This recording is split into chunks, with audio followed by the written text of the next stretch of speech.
done.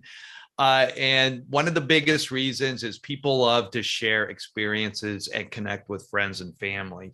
And in the advent of smartphones and email and texting, text messaging and everything else, it's very easy to do that now. So you can take a spontaneous selfie and send it off to whoever you want to do that, or send it to.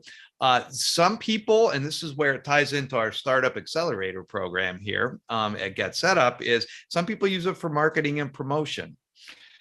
You may want to take just a nice selfie to put on a LinkedIn page or to even put on a website. There are people who have to do this for a living, or maybe as part of their job. And I think sometimes of Olympic athletes or professional athletes who get endorsement deals to promote maybe some kind of apparel. And they have to show pictures of themselves in that apparel. So they'll take selfies of themselves doing that. And then you also are maybe wanting to just document a memorable life event. This is a good example. Here's somebody who completed some kind of walking marathon or maybe a running marathon and just snapped a selfie of herself at the finish line. And those type of things are really conducive to taking pictures of ourselves. So let's talk a little bit about holding the phone first, because this is probably one of the most frequent questions I get when I've done this class in the past is I'm having so much trouble holding the phone and at the same time clicking the shutter button. One thing for starters you may not realize is that at least on an iPhone, and I would imagine on a Samsung phone as well, or any other kind of phone using the Android operating system, you can sometimes click on the volume button on the side of your phone once that camera is open, and it will snap the picture that way. So you don't have to look for that shutter button on your screen or use that home button. You can just snap on the button on the side of your phone and get the picture that way. But one of the key factors in capturing a good selfie is the distance of the phone from your face. And the closer your face is to the camera, the bigger certain facial features like your nose are going to look. And that has nothing to do with lens distortion or anything. If you go up to somebody and just sort of stand really close to them, their nose is going to look bigger. I mean, it's just kind of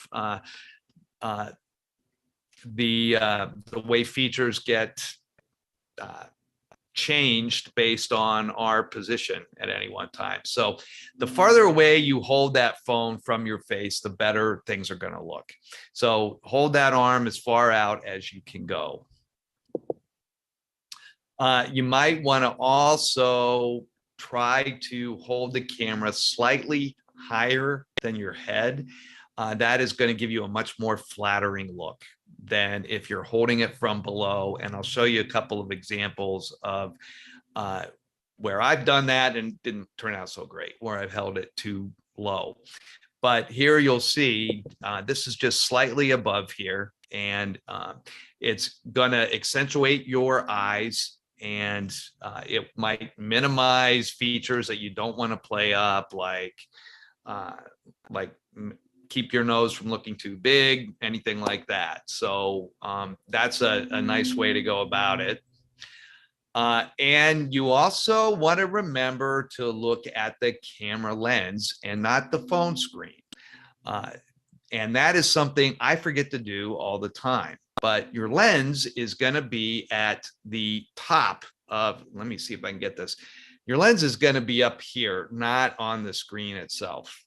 So when you're pointing that camera at yourself, you want to make sure to look at that tiny little hole at the top of the phone screen to make sure you're getting it there, because otherwise you may be looking down. That's how it's going to capture you. So that's one thing to keep in mind as well. And then you can position the phone with your arm, but you also want to think about positioning yourself. And it's very tempting to just want to take the photo, hold it right out in front of you and have the photo close it, take you straight ahead. But it's not a bad idea to try to turn your head a few degrees, either to the right or left, to get an angle, essentially.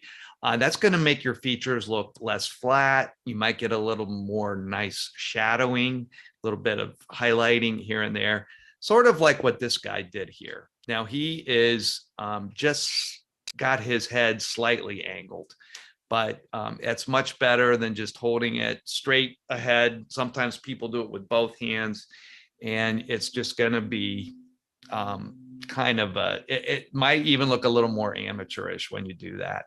You might want to even do that with your shoulders a little bit. But what you don't want to do is take it from below. Another thing that I suggest to people is to keep your forehead slightly down and your neck just a little forward. I want to really emphasize the slightly on that point. I'm not talking about sticking your neck out like a giraffe or something like that, but just avoiding tucking back in, because that way you can get that dreaded double chin that you might want to be avoiding. And when I take portraits of people, I tell them to do that a little bit. So that's something to just keep in mind as you're doing it. This guy is he's doing it all wrong, essentially. I just don't think you're going to get a flattering photo when you hold it below yourself. And this is a perfect example of that. If you'll notice here, all the sags in my chin and face are showing here.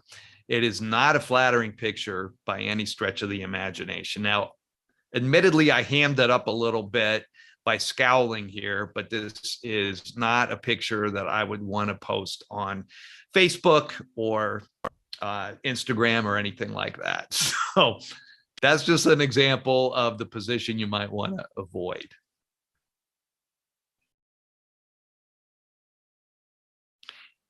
And after you've taken the shot, I always like to help people find out how to eliminate what I call the dreaded selfie arm.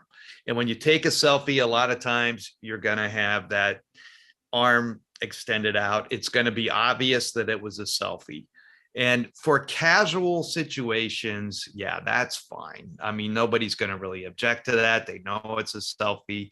But if you're in a situation where you want to get a nice picture of yourself that doesn't look like you took it yourself, but maybe looks a little